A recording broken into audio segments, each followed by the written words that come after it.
கடன் இல்லாமல் வாழ முடியுமா? நிச்சயமா முடியும். இதோட வீடியோ முடிச்சிடலாமா? எப்படி கடன் இல்லாமல் வாழ்வது, யாருக்கு கடன் இல்லாத வாழ்க்கை சரி வரும், எப்போ கடன் இல்லாமல் வரணும், இப்படி நிறைய கேள்விகள் இருக்கு. பட் டைட்டில் ஆஃப் த வீடியோவுக்கு சிம்பிளஸ்ட் ஆன்சர் முடியும்.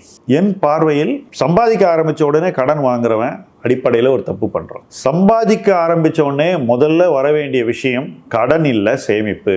சேமிக்க வேண்டிய ஒரு பழக்கத்தை நீங்க ஏற்படுத்திக்கிட்டா முதல்ல ஒரு 25 to 50%, குறைஞ்சபட்சம் 25%, அதிகபட்சம் 50% சம்பளத்தில் நீங்கள் சேமிக்க ஆரம்பிச்சிங்கனாக்கா, சேமிப்புங்கிற ஒரு பழக்கம் உங்கள் லைஃப்குள்ளே முதல்ல வந்துடணும். முதல்ல சேமிப்பு உங்கள் லைஃப்குள்ளே வந்துருச்சுன்னா அதுக்கப்புறம் கடன் எப்போ வரணும் அப்படிங்கிறத நீங்கள் மெதுவாக தான் தீர்மானிப்பீங்க. ஆனால் நடக்கிறது என்ன?